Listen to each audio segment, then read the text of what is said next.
Morning. எனக்கு கொஞ்சம் வேலை இருக்கு, நான் அப்புறம் வந்து உங்களை பார்க்குறேன். அது எங்க போச்சுன்னு தெரியலையே. நான் என்ன பண்ணுவேன்? எதப்ப தொலைச்சிங்க? சாவியவா கண்ணாடியவா? சாவியை தான். கேரேஜோட சாவியை தொலைச்சிட்டேன். அது திரும்ப கிடைக்குமான்னு சந்தேகமா இருக்கு. எங்க வச்சேனே தெரியல. இதுலயும் இல்ல. நீ ஏன் இப்படி சிரிக்கிற? சாவிய தொலைச்சா பைத்தியமே புடிக்கிற மாதிரி இருக்கும். பாவி அப்பா டென்ஷனா இருக்காரு, நீ என்னடா சிரிச்சிட்டு இருக்க? அது எனக்கு தெரியும், ஆனா நான் அதை நினைச்சு சிரிக்கல. உங்க அப்பா ரொம்ப வேடிக்கையா இருக்காரு. அவரை பாத்துக்கவே ஒரு ஆள் வேணும் போல இருக்கு. ஆமா, நீ சரியாதான் சொல்ற. நாம அவரை கிண்டல் பண்ணி சிரிக்கிறோங்கிறது அவருக்கு தெரியக்கூடாது. ஆமா, ஆனா என்னோட சிரிப்பை அடக்கவே முடியல. அவரை பார்த்தா எனக்கு சிரிப்பா வருது. அப்படியா?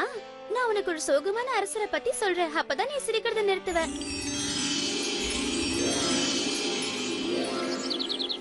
அந்த அரசருக்கு 2 பெரிய பிரச்சனைகள் இருந்தது. மந்திரி, உங்களுக்கு எந்த கஷ்டமும் வரக்கூடாது அரசே.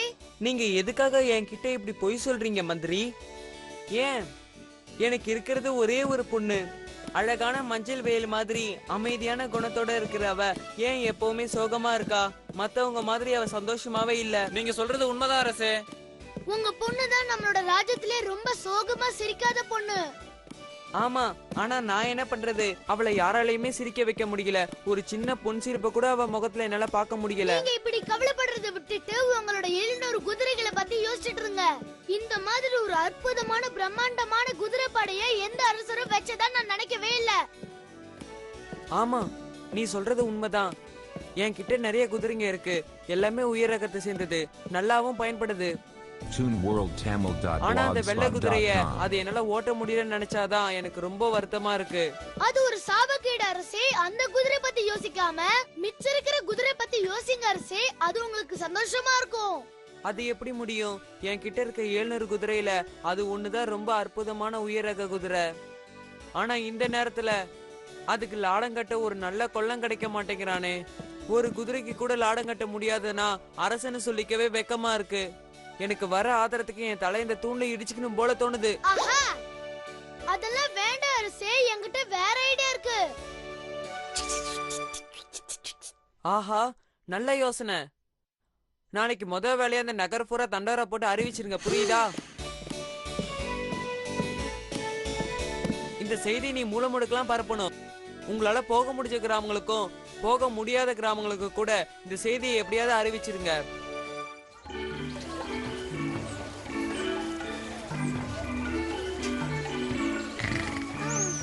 சீக்கிரம், நேரமாகுது. என்னது? ஆம், அதாவது அரசர் இந்த ஓலை மூலம் அறிவிப்பது என்னவென்றால், யார் நம்ம சிரிக்காத நாட்டு இளவரசியை சிரிக்க வைக்கிறாங்களோ, யாருக்கும் அடங்காத வெள்ளை குதிரை ஸ்டாலினுக்கு லாடம் கட்டுறாங்களோ, இளவரசியை கல்யாணம் பண்ணி கொடுத்து இந்த நாட்டையும் ஆடுறதுக்கு உரிமை கொடுப்பாரு.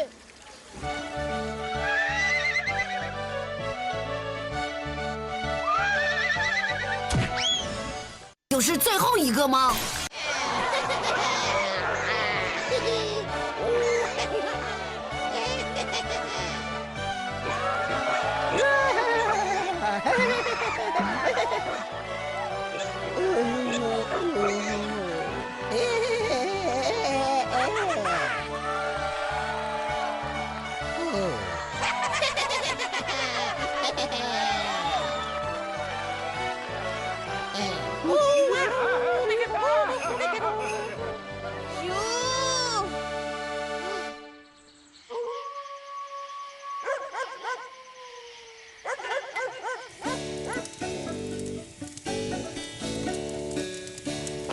என்னப்பா இது? ரொம்ப நேரம் ஆச்சு. நீ ஏன் இன்னும் தூங்காம முடிச்சுக்கிட்டு இருக்க? உனக்கு நிறைய வேலை இருக்குமே நாளைக்கு. பரவாயில்லம்மா, நாளைக்கு நான் எந்த வேலையும் செய்ய மாட்டேன். ஏன்னா நான் அரசரோட அரண்மனைக்கு போய் அவர் பொண்ணை சிரிக்க வச்சு அந்த பொண்ணை கல்யாணம் பண்ணிக்க போறேன். ஆனா நிறைய பேர் அந்த முயற்சியில தோத்து போயிருக்காங்க. அது மட்டும் இல்ல, அந்த முரட்டு குதிரை ஸ்டாலியனுக்கு லாடம் அடிச்சு அதை அடக்கி அந்த இளவரசியை கல்யாணம் பண்ணிக்கிட்டு ராஜ்யத்தை ஆள்ற உரிமையை நான் அடைய போறேன். இப்போ உங்களுக்கு என் திட்டங்கள் புரிஞ்சுதாமா? சரி, நீங்க கிளம்புங்க, எனக்கு நிறைய வேலை இருக்கு. அது எங்கதானே இருந்தது, எங்க போச்சுன்னு தெரியலையே. நான் அது எங்க வச்சேன்? கிடைச்சிருச்சு.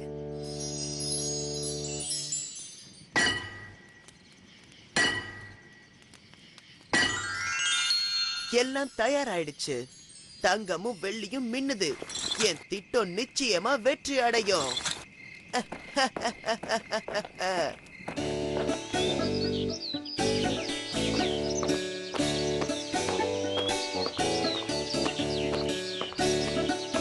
ஓய்வெடுக்க இந்த இடம் சரியா இருக்கும்.